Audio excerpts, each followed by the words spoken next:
Shalom Lekuan, shalom a todos. É um prazer muito grande estar aqui com vocês hoje para a gente discutir um pedacinho da Torá, esse novo programa criado no canal Teshuvah Total, que traz, como objetivo discutir alguns trechos da Torá de uma forma mais científica, fazendo uma abordagem mais voltada à ciência para comparar o que a ciência tem a dizer sobre alguns temas que a Torá traz, né, alguns ensinamentos da Torá. Claro que é uma tarefa um pouco difícil, eu confesso a vocês que não foi fácil separar uma parte dessa paraxá que nós vamos tratar hoje para fazer uma análise. E é uma análise, às vezes, até um pouco complicada de fazer, né? Vai exigir um pouco de mais estudo e eu espero que vocês colaborem comigo, tratando no canal, tratando de mandar comentários, trazer esclarecimentos, como muitos fizeram na análise que fizemos da Paraxá Bereshit. Muita gente mandou comentários perguntando, e aí eu pude explicar um pouco mais, porque nesse tempo que a gente passa aqui ao vivo, é muito difícil a gente tratar tantos assuntos, né? E também outros mandaram comentários que acrescentaram ao meu conhecimento, e eu agradeço vocês por isso, porque sempre é bom aprender, né? Então, nós vamos tratar essa semana da Paraxá Noach, né? A segunda Paraxá desse livro maravilhoso que é a Torá.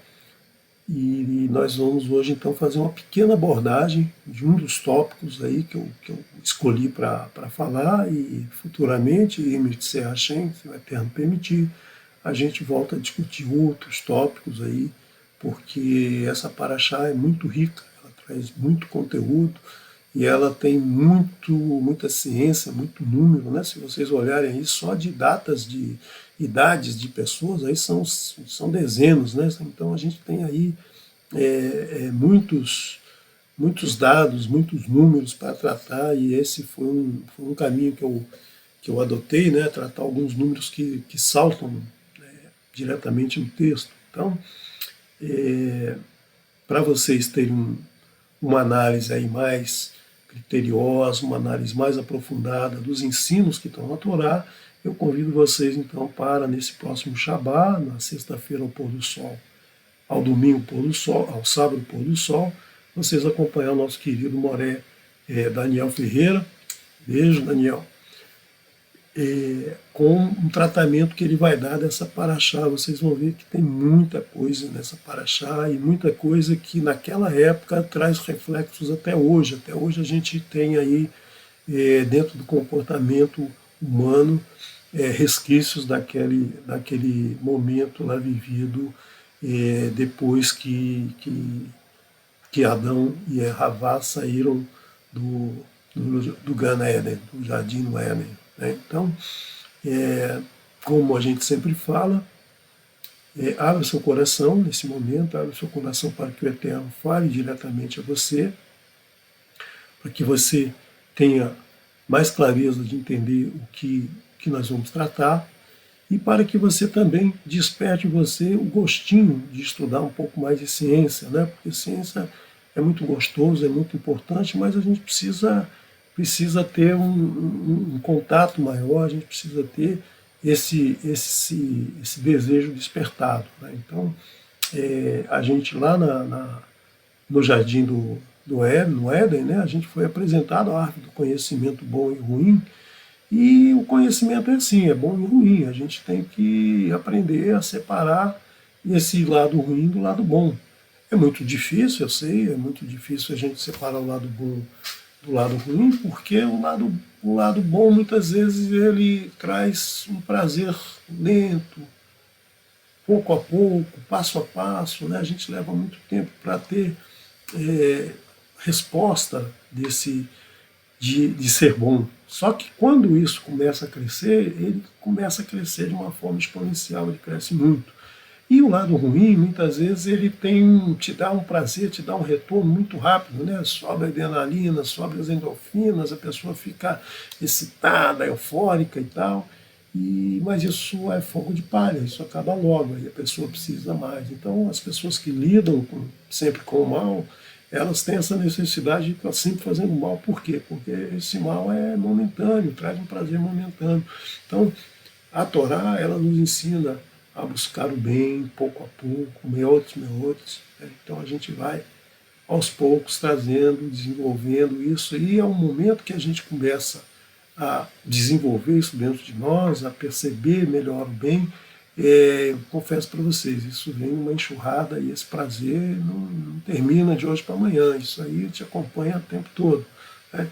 Então eu quero que vocês se unam a esse projeto. Esse projeto foi um projeto do Mané Marcos Felipe, foi muito interessante, eu gostei muito desse convite, principalmente por ele ter feito esse convite a mim. Tem tantas pessoas mais capacitadas para falar, mas, enfim, uma empatia que nós tivemos desde nossas discussões aí que a gente faz por e-mail, de sempre eu arguía ele pelo e-mail e fui premiado aí com essa oportunidade de falar um pouquinho do que eu aprendi.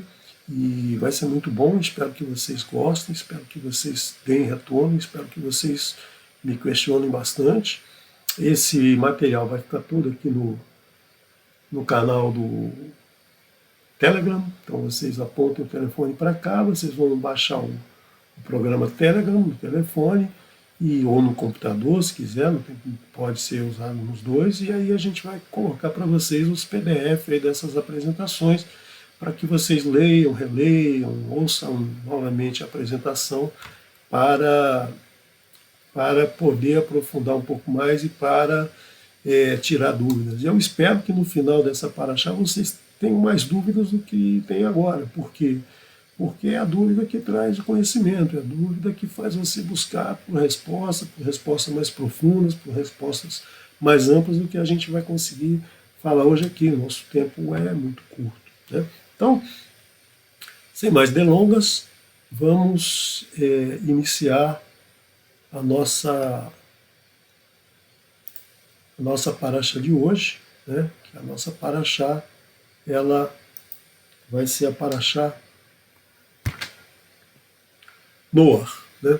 Essa paraxá, ela começa no capítulo 6 de Bereshit, verso 9, e vai até o capítulo 11, verso 32. É uma paraxá muito grande, né? Então tem muita informação, é preciso muita dedicação, aprofundar esse conhecimento, né? Ela vai desde o momento aí antes da construção da arca, né? Que todo mundo conhece essa arca de Noé, e vai até Abraham. Então a gente tem muita informação aqui para tratar, e eu espero que vocês gostem, que vocês façam o acompanhamento da discussão da paraxá no próximo Shabat. Então, é muito importante, e eu vou dar um pequeno spoiler, né? Não vou entrar muito na paraxá do Daniel, mas vamos lá. A paraxá, ela começa dizendo que o Eterno estava desconsolado com o que o ser humano havia feito na face da terra. O que o ser humano havia feito? Bom, desde que Adão e Havá tiveram o terceiro filho, tiveram um filho chamado Shet, né? A humanidade cresceu. Adão e Eva tiveram vários filhos e essa humanidade cresceu durante muitos anos e tiveram filhas formosas, e os filhos de Elohim se apaixonavam por essas mulheres formosas e havia uma relação muito forte entre eles, o sexo ficou meio desenfreado e com isso atraiu muita inveja, muito roubo, assassinatos, enfim, coisas que degradaram a humanidade que existia ali. E o Eterno ficou desconsolado com isso, né? Porque o projeto dele não era para que o homem caísse nessa lama. Ele queria que o homem fosse um outro ser, um ser que buscasse mais o bem do que o mal. Né? E nesse momento ele ficou desconsolado. Algumas traduções falam que o homem, em vez de desconsolado, o Eterno ficou arrependido de ter criado a humanidade. Na verdade, é uma forma errada de interpretar, né? Porque essa palavra aqui, Noah, no caso aqui, vai narrem, e o Eterno se desconsolou, não é se arrepender, porque o Eterno é o Rei dos Reis. Né? E se vocês conhecem um pouco o ditado popular que diz que palavra de rei não volta atrás,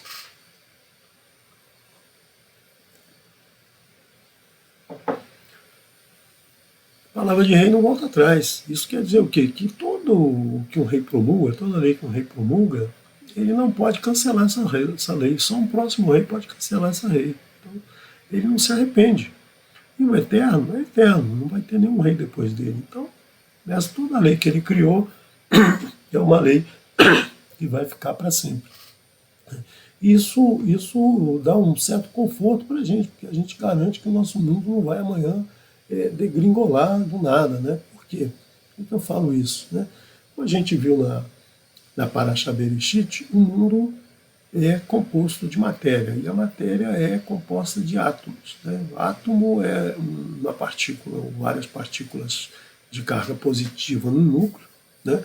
E vários elétrons, né, de carga negativa circulando aí em volta desse núcleo, mantendo um equilíbrio elétrico aí, e isso faz com que toda a matéria interaja e possamos ter tudo o que a gente tem na natureza. Agora imagina se essa carga desse elétron, de um minuto para o outro, o Eterno falasse assim, não, olha, a carga não vai ser mais aqui, eu determinei, vai ser 10% maior, ou 20% menor, ou qualquer coisa disso. Né? Amanhã os átomos perderiam o equilíbrio.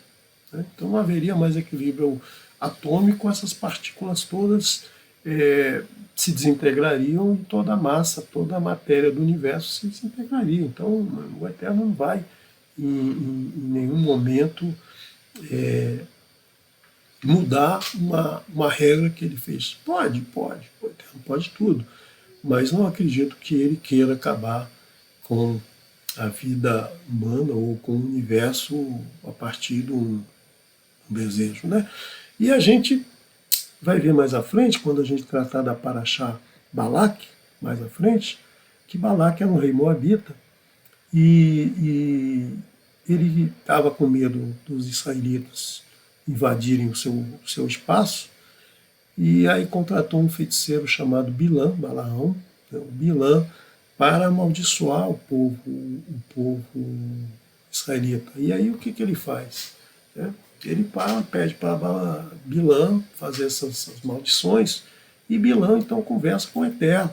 E o Eterno diz a ele, olha, num determinado momento, nós vamos ver mais à frente isso, né? Acho que é a Parashá 40, lá na frente, ainda tem bastante tempo, e o Eterno diz a ele, olha, diga que o Eterno não é homem para mentir, nem filho de homem para se arrepender. Então o Eterno diz durante o texto da Torá que ele não se arrepende.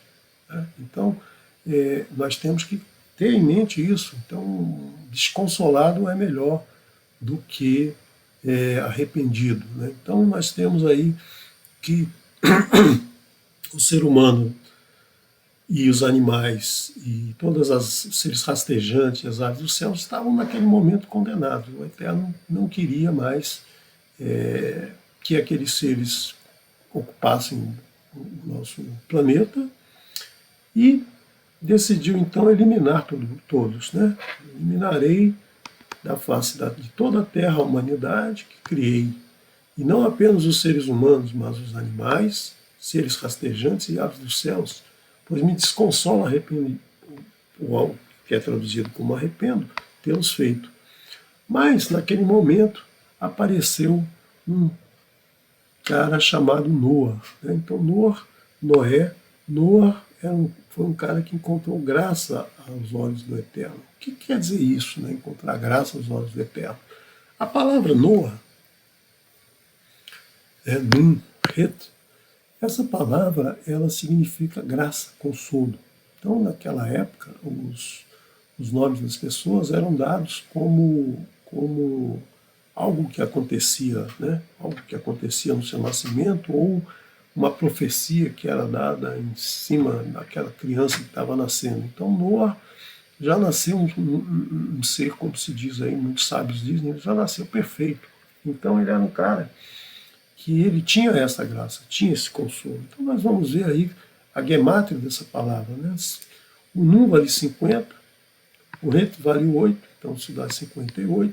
E se a gente reduzir, nós temos 13, reduzindo de novo, nós temos 4. Mas nós vamos analisar esse número 13. Né? Esse número 13 é muito interessante. Nós temos uma palavra que vale 13. Né? A palavra Errad, unidade.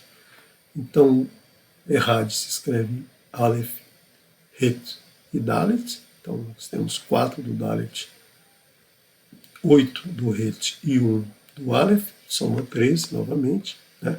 Então, a gente sabe do livro de Devarim, verso 4, né? Nós temos o Shema, Shema Israel, Adonai Eloheinu, Adonai Echad.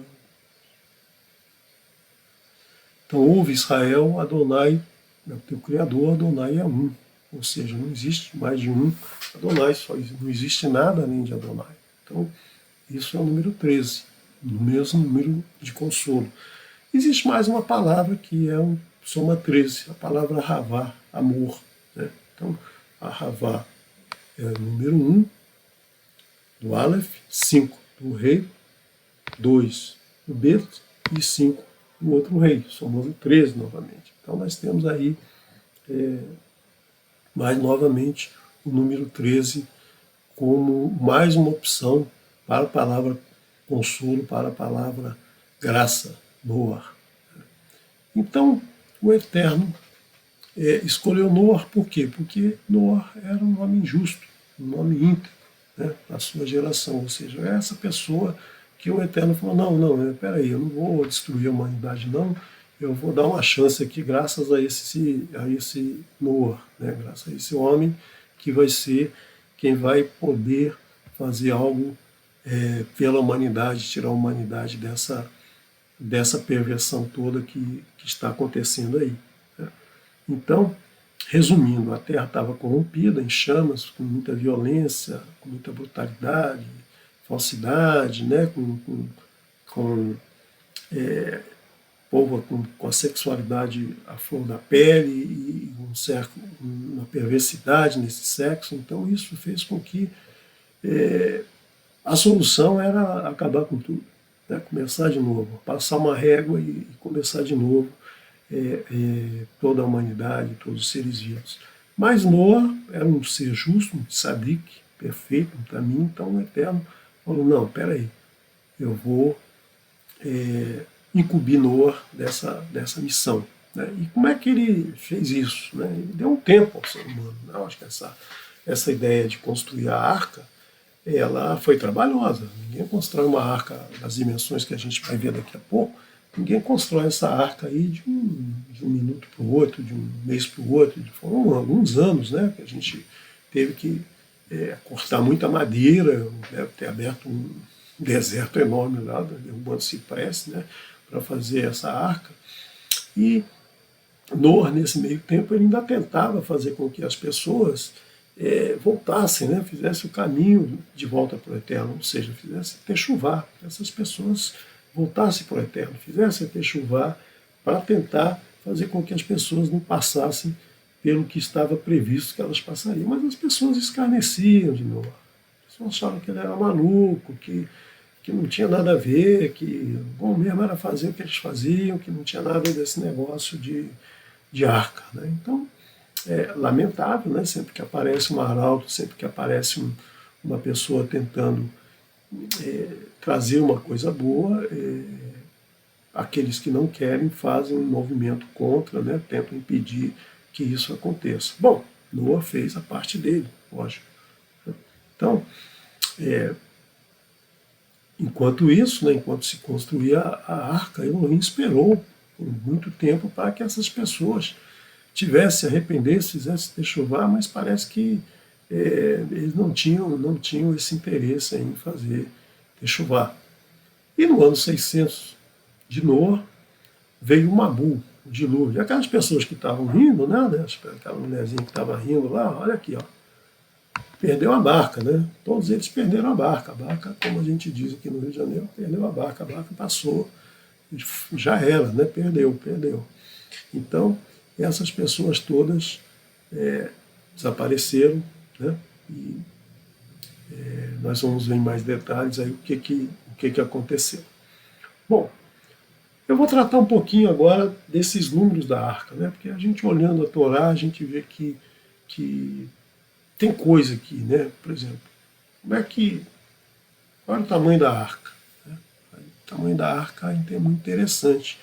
Não é 290, não é 310, 305, 302, são 300 cúbitos de comprimento, 50 cúbitos de largura, 30 cúbitos de altura. São números muito significativos, né? Talvez vocês não tenham despertado para olhar esses números com mais cuidado, mas quando um físico como eu, um matemático, um engenheiro, alguém que lida com números, vê esses números aqui e fala, opa, peraí, esses números estão muito bonitinhos para ser pura e simplesmente jogado assim, né? Então, por exemplo, se a gente olhar esses 50 cúbitos, né? O que é 50 cúbitos? 5 vezes 10.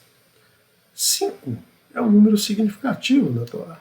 Né? São 5 livros na Torá. 10. O que são 10? 10 pronunciamentos, 10 palavras usadas pelo Eterno para a criação. E 50 é o número da largura, ou seja, o número que fazia com que essa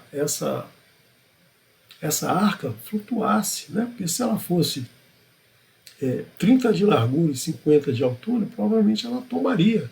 Então, o que a gente tem? A gente tem que a base, a Torá e os pronunciamentos são a base, são o equilíbrio, são aquilo que te dá condição de viver, de sobreviver, de alcançar um mundo melhor. Então, esses 50 de largura, no meu entender, lógico, né, o que eu estou falando tudo só do meu entendimento, né? Vocês podem até achar que isso aí é uma coincidência, claro. Todos os números aqui podem ser coincidência, tudo que eu falar aqui pode ser coincidência. No final vocês somam quantas coincidências nós vamos encontrar e analisa até quantas coincidências é considerado casuístico, né? A partir de quantas coincidências a gente vai dizer que, olha, não, realmente alguma coisa aí tem a ver. Né? Então, vão somando, né? Então essa é a primeira coincidência, 50. Aí a gente vê que essa dimensão foi dada em cúbito, né? Ou seja, côvado, também é encontrada a palavra côvado. O que é um cúbito? O que é um côvado? Um cúbito é um número que dado em metros é 0,457. Novamente nós temos aqui 4, um número muito significativo, quer dizer, as 4 letras do tetragrama divino, 5, os 5 livros da Torá, e 7, o Shabat, a plenitude. Então, novamente, mais uma coincidência, né, que a gente vê aí com os números apresentados na Torá. E naquela época não existia metro, não se falava em metro, se falava em cúbito. E o que é um cúbito? O cúbito é essa distância que vai aqui do cotovelo até esse dedo médio aqui. Né? Então, esse comprimento aqui é um cúbito. Esse osso, inclusive, esse osso chama o osso cúbito. Né? Então, ele vai desde o cotovelo ao dedo médio. Agora, é interessante, né, porque na primeira discussão que nós tivemos, a gente falou muito sobre grandeza, sobre medições. Né? E a Torá fala muitas vezes em massa, né, o peso e volume, ou seja, distância. Então, ela sempre preza para que a gente tenha controle, que a gente não erre nos pesos, que a gente não erre nos volumes. Então, é importante isso, a Torá sempre trata disso, e como eu disse da outra vez, eu tenho certeza que toda desgraça humana vem pelo uso incorreto da massa, pelo uso incorreto das distâncias das áreas. Né? Então, isso aí levou a humanidade a tantas desgraças aí que aconteceram, a ganância do ser humano, a vontade de ter mais, de tomar o que é do outro, de ter mais ouro, mais alimento, mais, o ser humano quer sempre ter mais, né? E é engraçado que na Torá não existe o verbo ter, existe o verbo usufruir, existe para alguém alguma coisa, porque nada é nosso, tudo é do Eterno, tudo é dele, ele que nos deixa utilizar tudo que ele coloca à nossa disposição.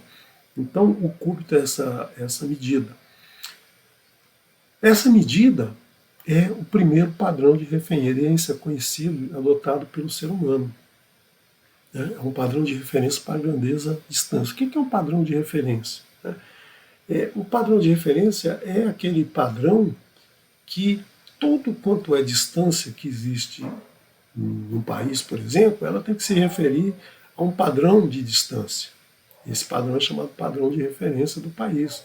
E, na verdade, hoje a gente tem um padrão de referência mundial. Né? Então, todos os países calibram os seus padrões ou comparam os seus padrões com esse padrão internacional para que todo mundo fale a mesma coisa. Quando eu vender um metro de tecido, um metro de cerâmica, um metro de qualquer coisa de madeira, ou qualquer coisa que a gente for tratar como um metro, quem comprar vai medir e vai ver que tem o mesmo tamanho, o mesmo comprimento, por exemplo.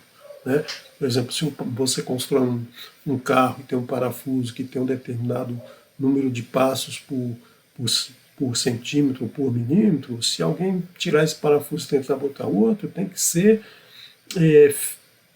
medido com um instrumento que meça a mesma coisa que o primeiro mediu, porque senão não encaixa, né? As coisas não se fecham. Então, todo o desenvolvimento tecnológico, ele avançou quando a humanidade passou a ter padrões de referência. E aqui a gente está falando de milhares de anos atrás, a Bíblia já falava de padrão de referência, que era o cúbito.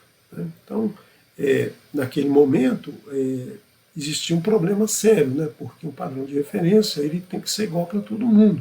Agora, adotava-se o cúbito do líder, do rei, ou do faraó, mais para frente, né?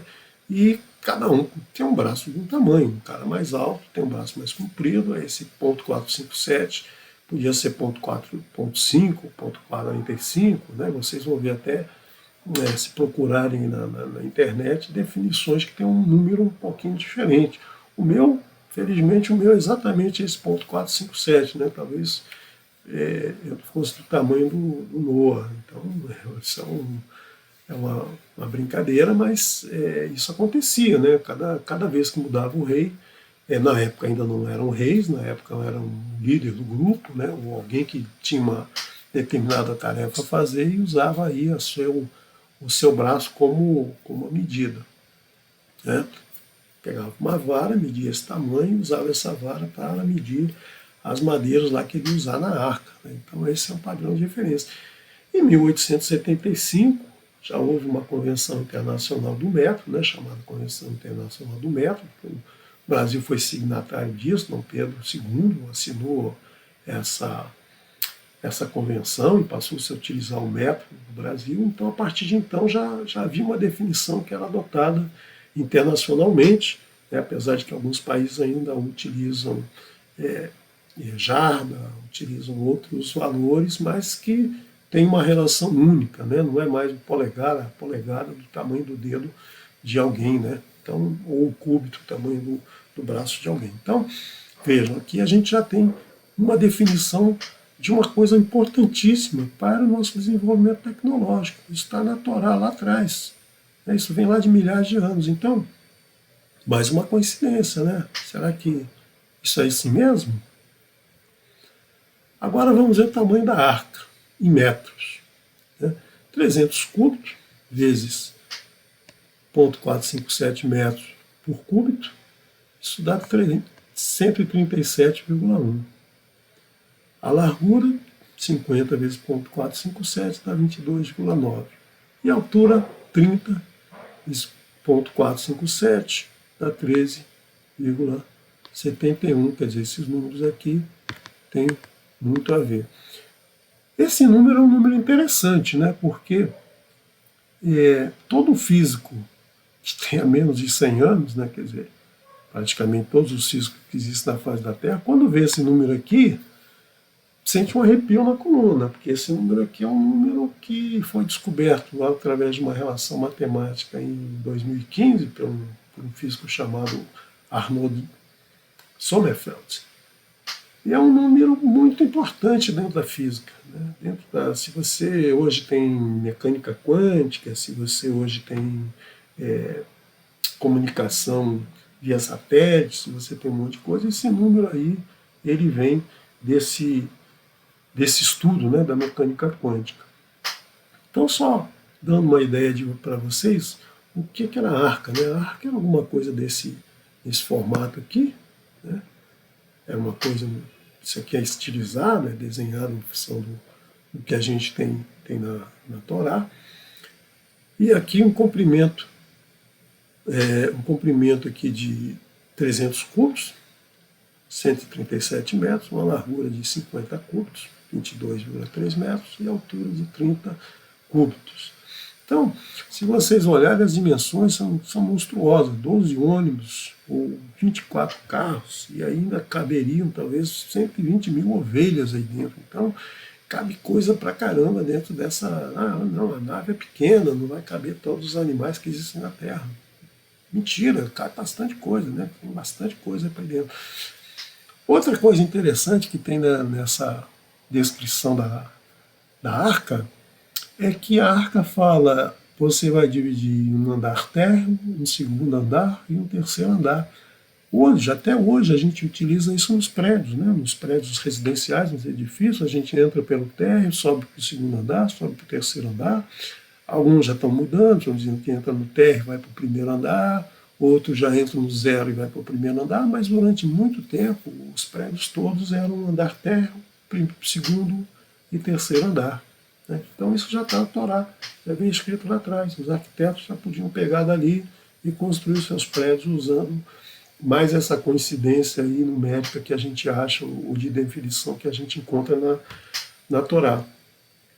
Mais um desenho de como, olha, trabalho que Noah teve para fazer essa arca, né? E a gente vai ver aí que ele construiu essa arca basicamente ele e os 3 filhos que ele tinha. Então é um negócio, trabalho árduo de muito tempo, né? E só a força interior que o Eterno dava a ele é que permitiu ele construir isso tudo aí com mais de 500 anos de idade, né? Então a gente tem que tirar o chapéu aí pro Noah por ter construído essa maravilhosa obra. Né? Bom, aí o Eterno disse para ele, olha, de cada animal puro, você vai levar 7 machos e 7 fêmeas. De cada animal impuro, um macho e uma fêmea. Aí você vai me perguntar, Renato, o que é animal puro, o que é animal impuro? Porque lá no capítulo 1, verso 29, o homem deveria comer vegetais que tivessem semente e fruta que tivesse semente. Não falava nada de comer animal puro ou impuro, o que é animal puro, o que é animal impuro. Né?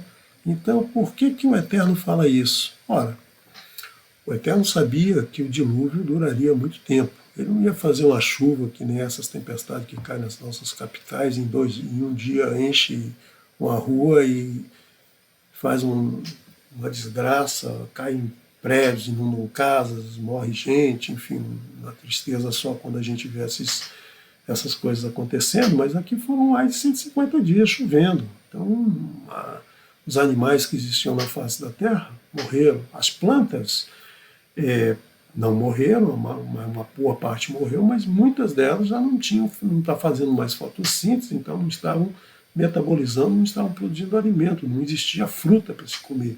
Né?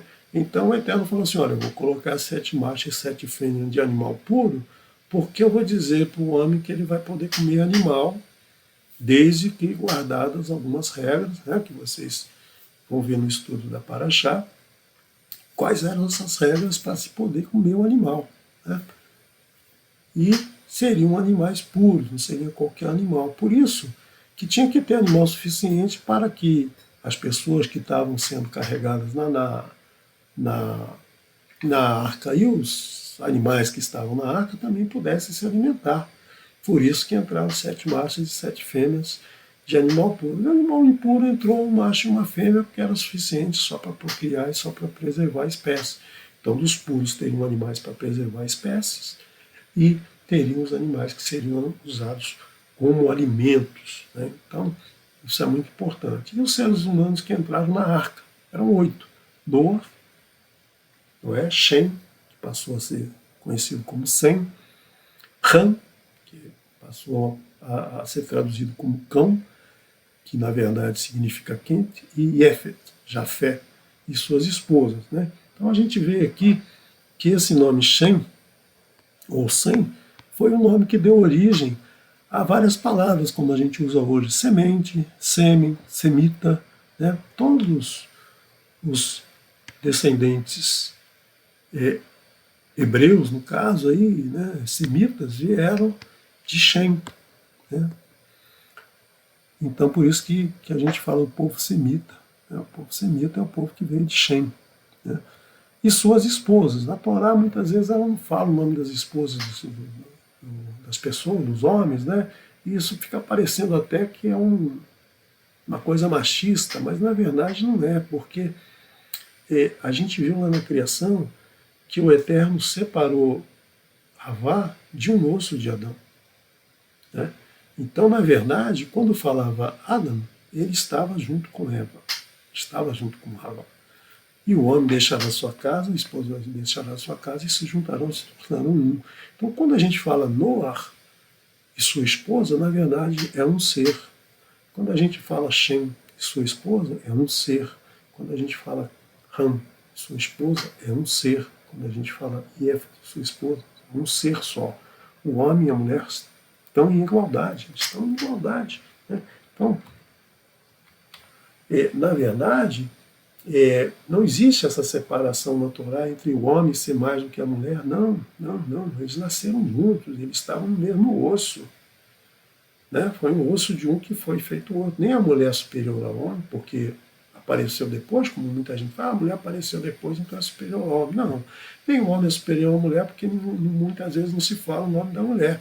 Na verdade, quando se trata de um homem, a gente está falando de um homem e uma mulher unidos, um Ish e uma Ishá, né, unidos com o Eterno. Então o Eterno está fazendo essa ligação, isso não se separa.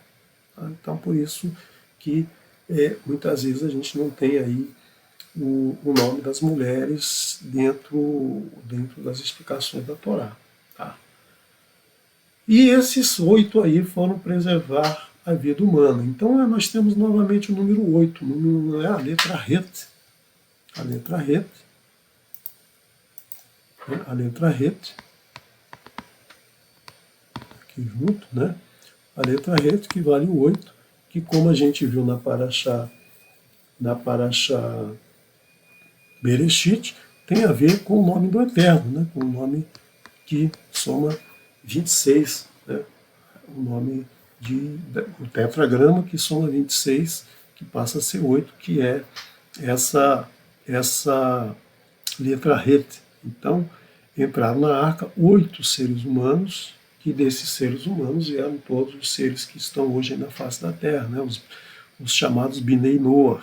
Binei Noah, filhos de Noé, são as pessoas todas que descendem de Noah e são também as pessoas que descendem de Adão e Havá, porque eles vieram de Adão e Havá. Não existia uma diferença aí.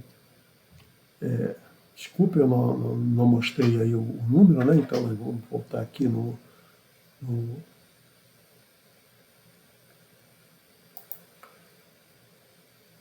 vamos mostrar aqui, né, a letra Het, que vale o 8, e tem a ver com o tetragrama do nome do Eterno.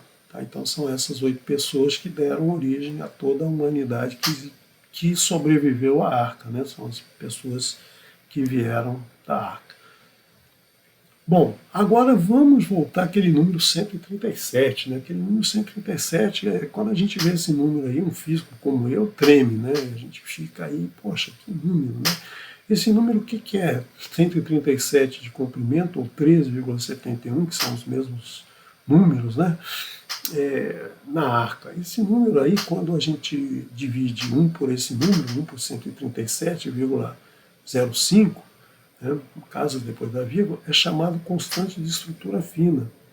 Então, se você pegar a carga do elétron, que é uma constante universal, a constante de Planck, né, que foi descoberta em 1900, que foi utilizada para tratar alguns fenômenos termodinâmicos, e aí depois Einstein, em 2005, se não me engano, 2005, ele apresentou como essa constante fundamental na radiação, né, no efeito fotoelétrico, e com isso ganhou o prêmio Nobel, né? E essa constante de Planck hoje ela é a base, né? Ela é fundamental na mecânica quântica. A velocidade da luz, né, no vácuo, a velocidade constante, a maior velocidade que uma informação pode, ou que um ponto material pode alcançar, né?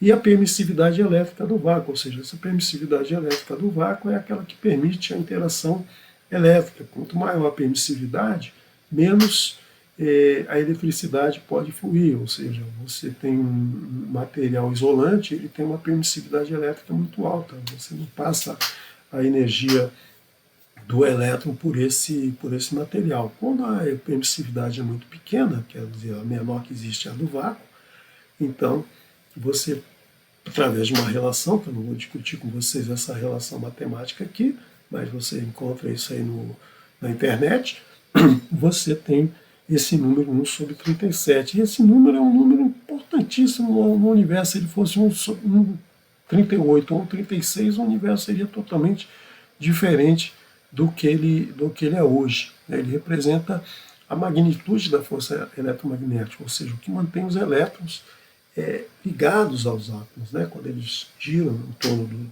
dos prótons. Então esse número é muito importante, é um número que é mais uma coincidência, esse número está na Arca de Noé.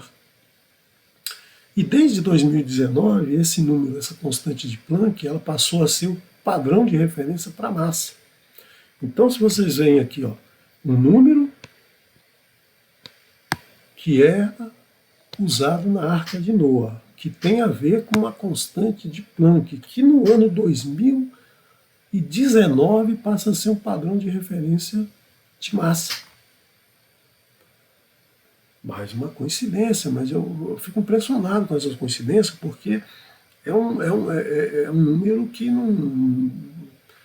Moshe não tinha como pensar nesse número, né? Um número que tem 10 a menos 34, ou seja, 0, 0, 0, 0, 0, 33 zeros e o número 6 seguido. Quer dizer, é um número pequeníssimo. Né? Então, desde 1875, como eu falei na Convenção de Método, existia um padrão de referência para a massa, que ao longo dos últimos 20 anos se percebeu que havia alguma alteração, então passou a se adotar essa constante de Planck, que é um número universal, em qualquer lugar do universo, né? O pessoal que está querendo pegar nave espacial e ir para Marte, vai para Marte, mas vai chegar lá, a constante de Planck é a mesma, então ele pode usar a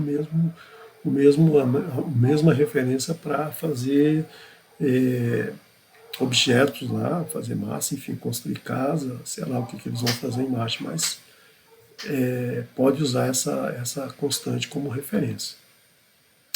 E voltemos lá à nossa bela frase inicial da Torá. Bereshit bara Elohim et hashamayim vet haeretz. No princípio criou Elohim os céus e a terra. Né? Nós discutimos já que isso aí soma, né? Essa soma aqui, ó, essa soma dessas letras vai dar 2.701, que é o produto de dois números primos, o 37 e o 73, sendo que o 7 e o 3 são os números mais comentados na Torá, né, os números mais comentados em toda a Escritura, São esses dois números e tem características aí que depois a gente pode também, se o Eterno permitir, a gente aprofundar a discussão sobre esses números, né? Não cabe aqui hoje, nós não temos mais, já estou falando aí há 40 e tantos minutos, e não cheguei nem na metade ainda do que eu gostaria de falar com vocês. Agora, se a gente levar esse número ao quadrado, a gente vai ter um número monstruoso aqui, né? Que se a gente separar só em notação científica, isso aqui quer dizer a mesma coisa que isso, ou seja, tem, aproximei aqui para o 9 e coloquei um fator de 1 milhão aqui. Quando eu multiplicar isso por 1 milhão, eu vou ter 7.290.000, né? Eu matei os outros números, só me interessam esses três. E se eu pegar 1 sobre 37, eu vou ter o mesmo número, só que com 10 a menos 3. Então, esse número, 1 sobre 37, de alguma maneira está relacionada com a Arca de Noé e está relacionada com a frase Bereshit bara Elohim et hashamayim ve'et haaretz, ou seja, algo incrível, né? Mais uma coincidência aí que a gente tem que analisar para entender um pouco mais aí da ciência que está dentro da Torá. Agora eu vou tratar de um outro número que muitos de vocês já devem conhecer, que é a razão áurea, né? O que é a razão áurea? A razão áurea é, se você pegar, é uma razão que dá um certo equilíbrio visual, né? As pessoas se sentem confortáveis quando olham alguns objetos que têm essa relação áurea. O que quer dizer isso? Quer dizer que se eu tiver uma reta que vai de A a B, né, e dividir o comprimento dessa reta pelo comprimento maior, ele vai ser igual a eu dividir esse comprimento maior pelo comprimento menor. A gente representa a matemática assim: o comprimento de A a B dividido pelo comprimento de AC tem que ser igual ao comprimento de AC dividido pelo comprimento CB. Tá, mas e aí? Isso é bonito por quê? Bom, se a gente colocar isso num retângulo, né, a gente tem o lado A e o lado B. Se a gente rebater aqui, a gente tem isso, né? Então, a gente tem que A sobre B é igual a mais B dividido por A. Quando a gente faz essa conta aqui, isso vai dar uma equação de segundo grau. O resultado vai ser 1,61803399, e é um número infinito, um número que não tem fim, né? Um número que não para de crescer, e é um número tratado como um número irracional. Então vamos ver em Bereshit. Bereshit, nós temos iniciado pela letra Bet, o Shemot, o segundo livro, é iniciado pela letra Shin. O terceiro livro, Vaikra, começado pela letra Vav. O próximo livro é Bamidbar, começado pela letra Bet. E o último livro, Devarim, começado pela letra Dalet. Então, Bet vale 2, Shin,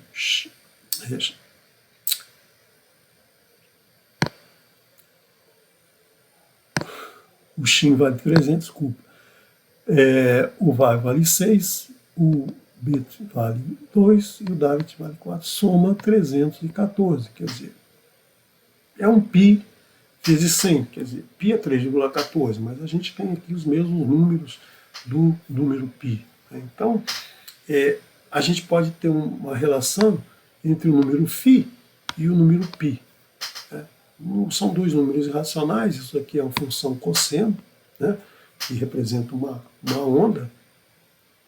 E aqui é interessante, né, porque a gente tem uma relação da Torá, que é o π, dividido por 5. São 5 livros da Torá. E são duas tábuas de pronunciamento. 2 tábuas com os 10 pronunciamentos do Eterno.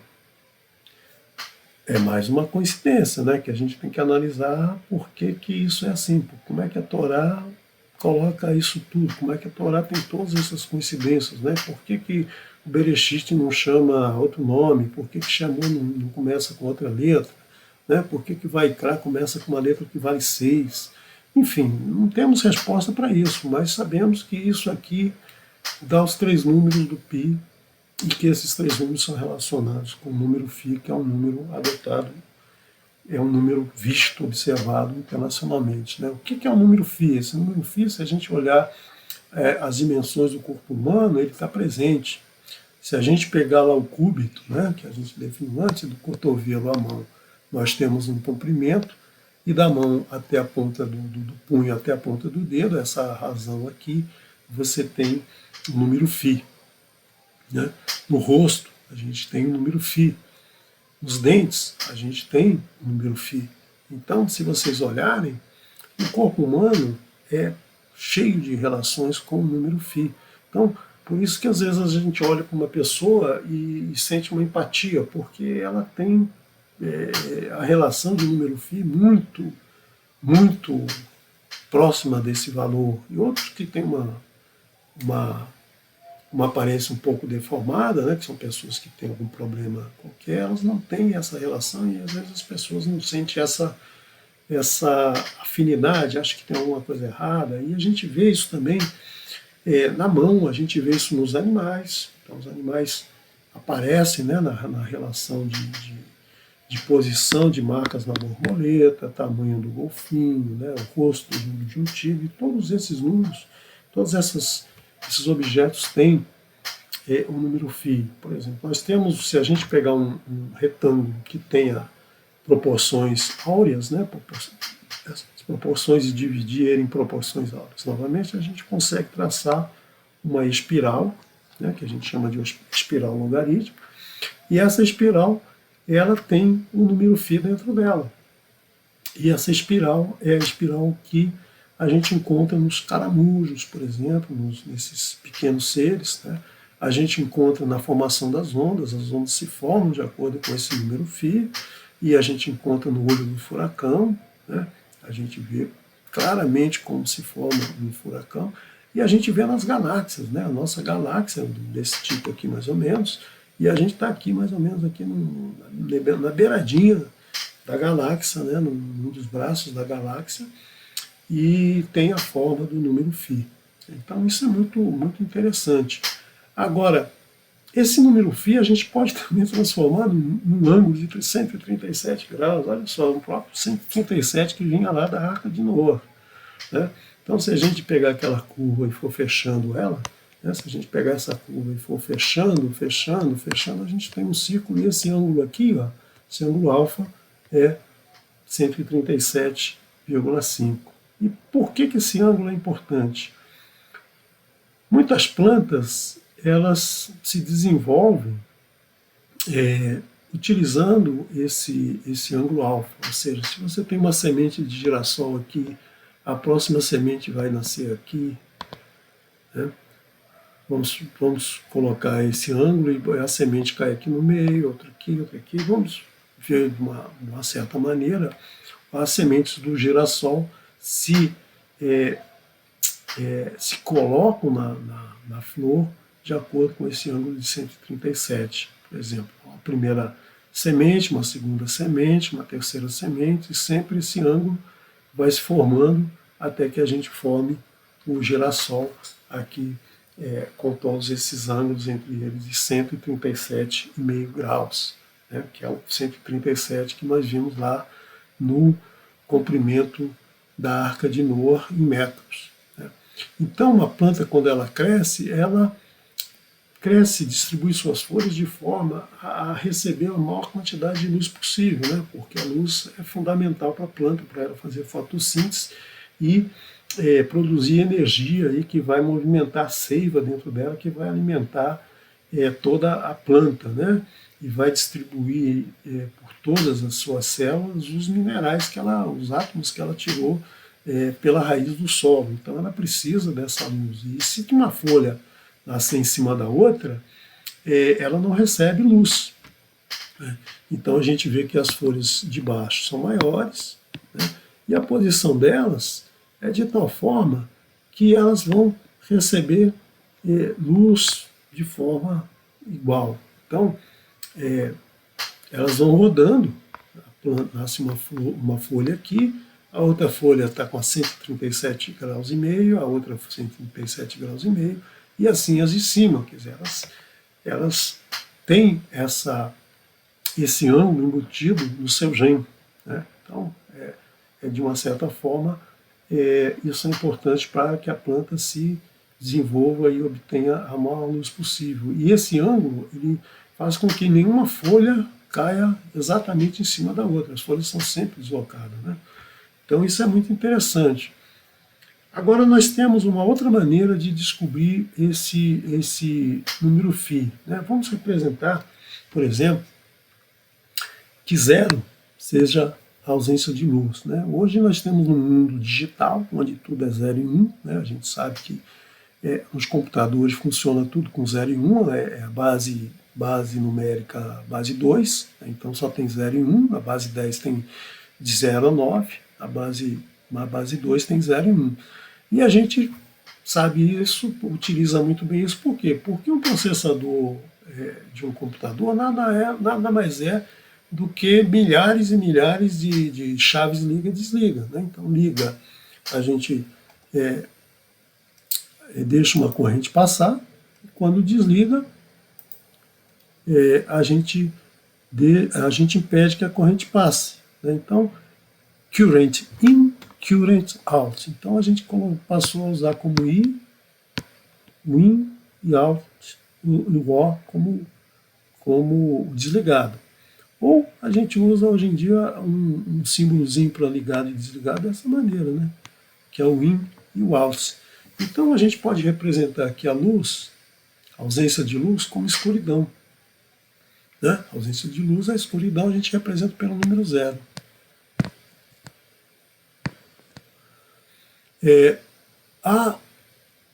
A luz é representada pelo número 1.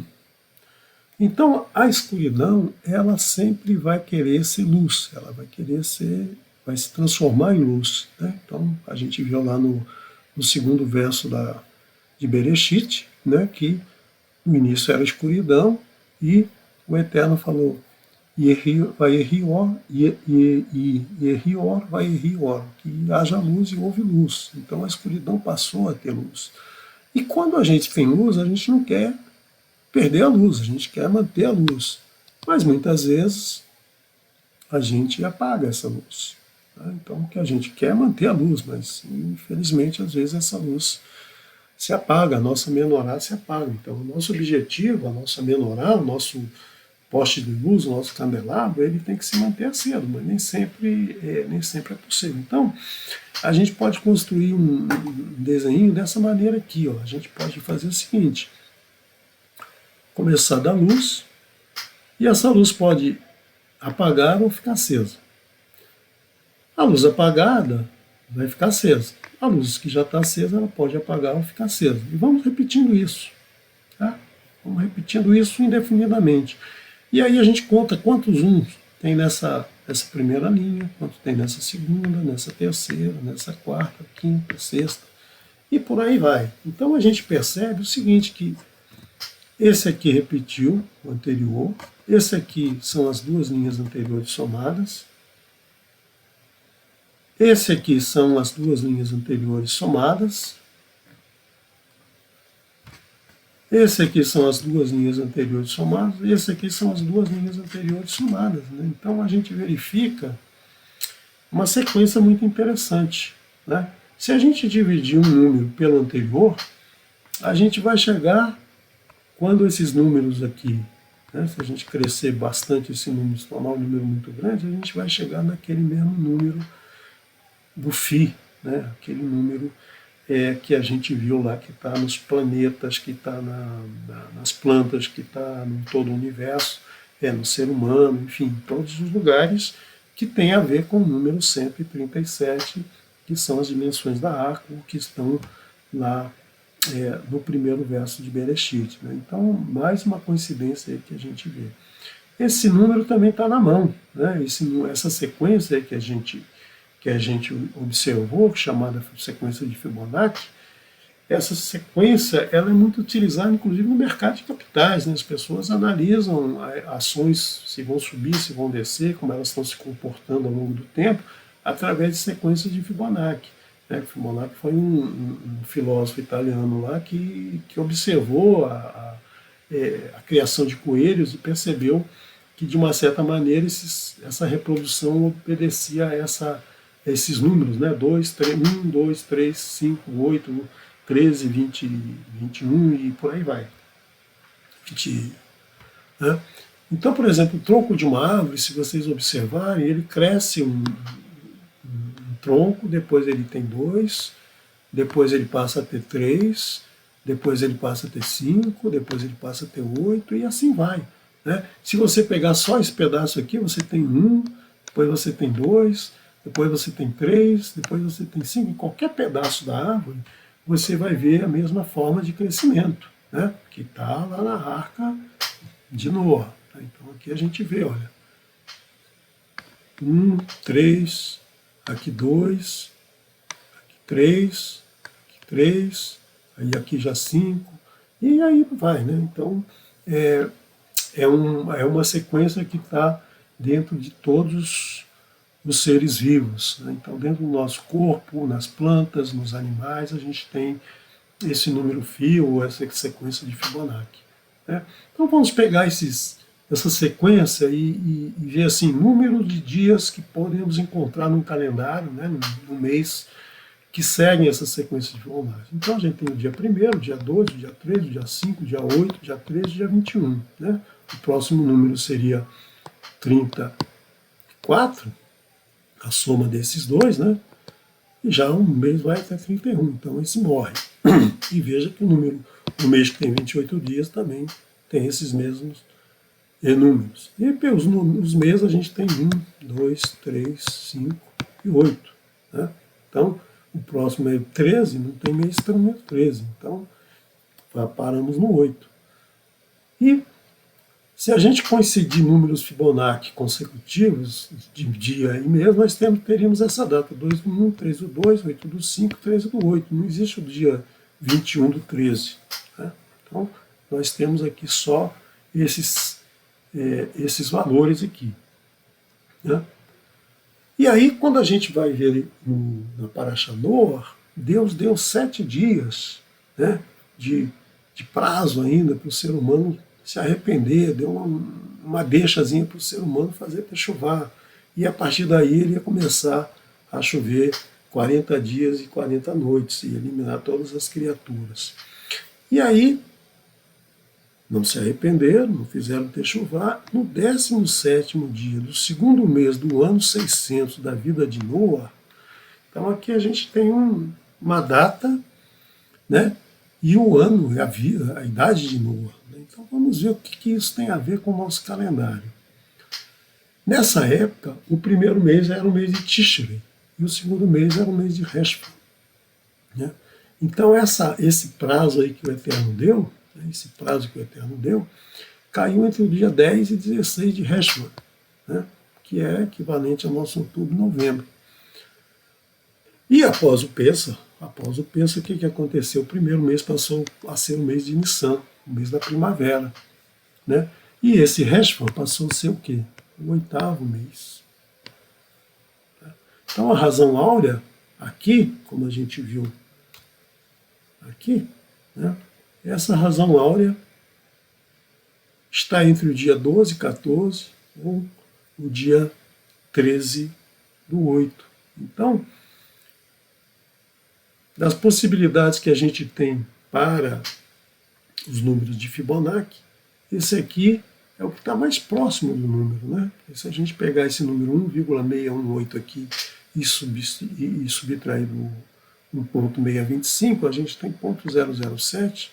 Esse aqui já é menos, né? Um número menor, mas 18. Então, o número mais próximo que a gente tem de Fibonacci é justamente o dia e o mês em que aconteceu o Mabu, o dilúvio. Então, a gente tem aqui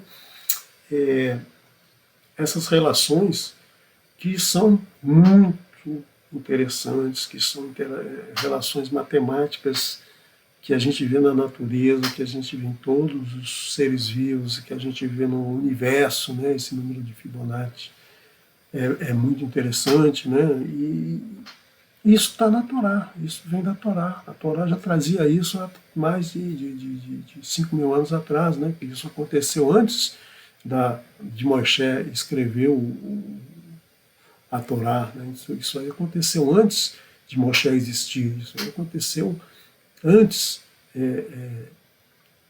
de Abraham existir, né?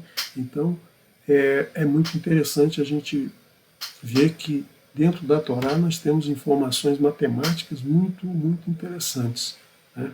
Então, eu queria também mostrar para vocês uma outra relação das dimensões da arca, que são os tais 50 cúbitos de largura e 30 cúbitos de altura. Então, se a gente dividir um pelo outro, a gente tem, na verdade, um número que é 1,66666 e vai até... Então, a gente abrevia isso para 1,67. Né? Esse número 167 é um número muito significativo. Eu não sei se para vocês mas para mim eu vejo aqui o quê? Eu vejo que o 1 é o Aleph, o Errad, né? Que é o número do Eterno, o número da criação, o número do Criador. O 6 é a Vav, é o sexto dia, é o ser humano. Né? E o 6 é um número interessante na matemática, né? Porque a matemática diz que o 6 é um número perfeito. Um número perfeito é um número. O número perfeito é um número que os divisores dele. O que é um divisor de um número? Né? Quando você pega um número natural, um número que não tem vírgula, alguma coisa, um 1, 2, o 5, 10, o 100, o 200, o 374, todos esses são números naturais, eles não têm vírgula, alguma coisa. Agora, o que é o divisor? O divisor do 10 é um número que você divide 10 por ele e não sobra resto, não tem vírgula e não sobra resto. Então, divisor do 10 é o 1, o 2, o 5. Né? Você dividir 10 por 1 dá 10, por 2 dá 5, por 5 dá 2. Se dividir por 3, dá 3,33333. Então, já não dá. Se dividir por 4, dá 2,5. E o 6, quais são os divisores do 6? O 1, o 2 e o 3. Agora, o 6 também pode ser escrito. Cadê?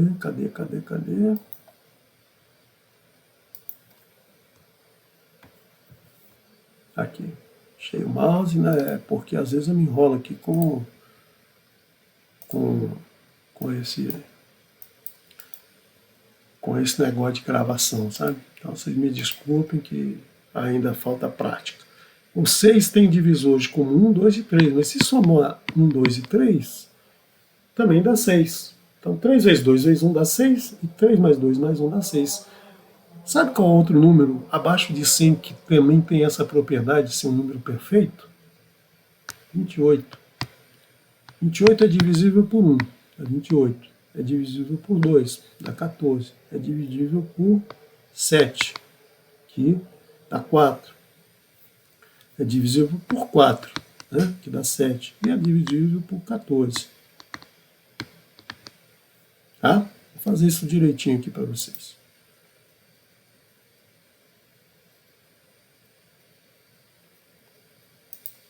Vou apagar isso aqui e vou fazer direito.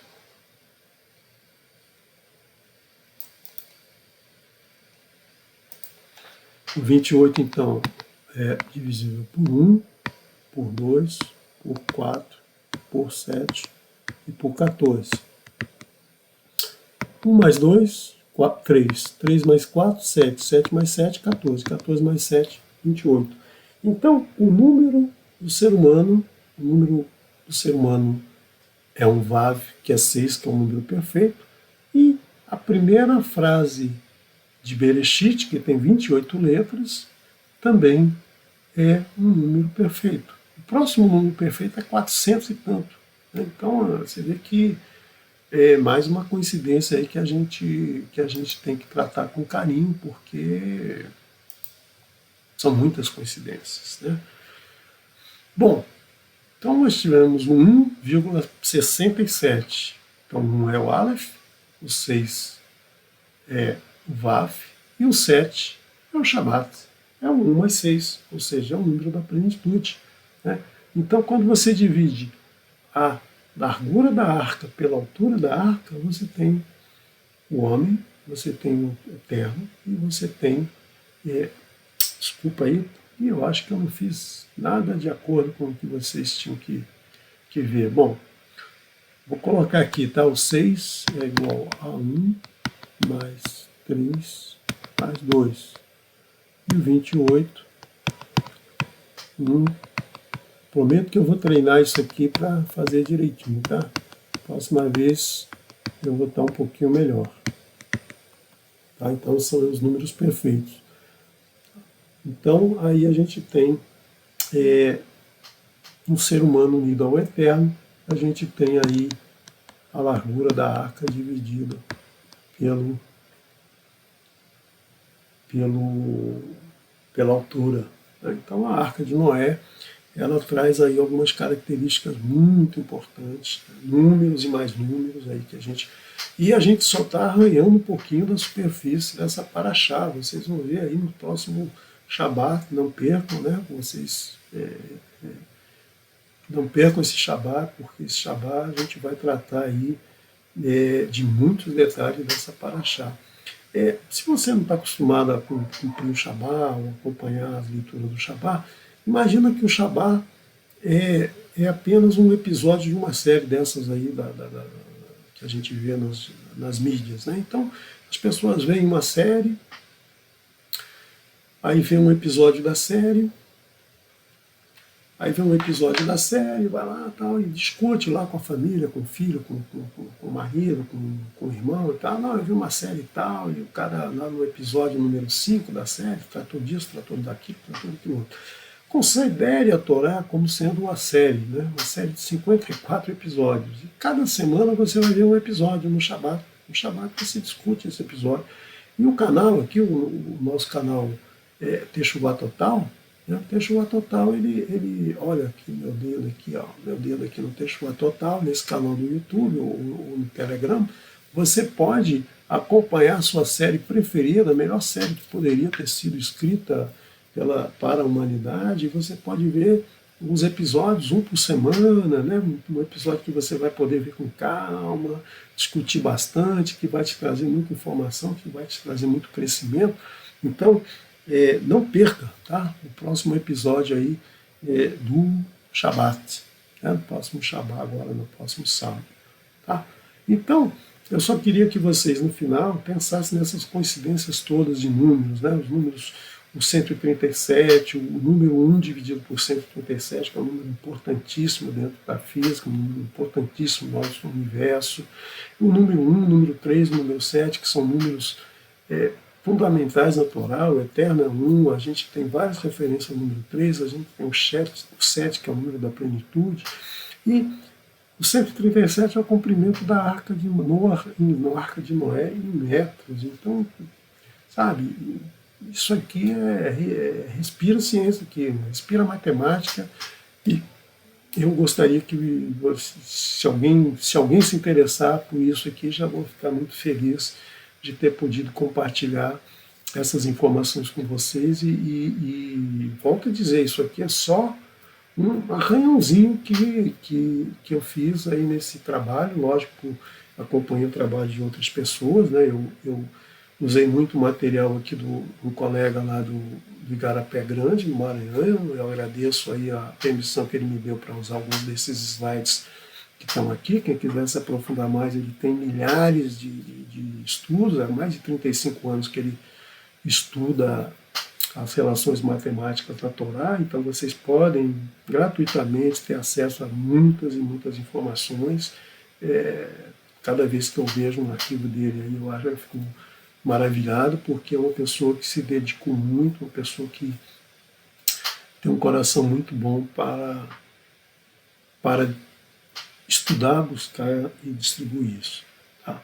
Então, eu espero que vocês tenham gostado desse trabalho. Eu gostei muito de ter preparado isso. Eu acho que foi uma experiência muito boa e vou me dedicar a fazer um pouco melhor, a estudar um pouco mais, a trazer mais coisas, mais informações. Comuniquem comigo no canal, mandem comentários, mandem e-mails, enfim. O nosso objetivo aqui no canal Teshuvá Total é justamente discutir essas informações mais científicas e, ao mesmo tempo, compará-las com o que vem detalhado na Torá de uma forma, às vezes, uma frasezinha simples na Torá, ela traz muitas informações. Então vocês veem aqui de que nas distâncias de comprimento, largura e altura da Arca de Noé, a gente tirou várias informações. Imagina a hora que a gente começar a estudar aquelas duração de vida de cada um desses personagens aí, desde Adam até Noé, né?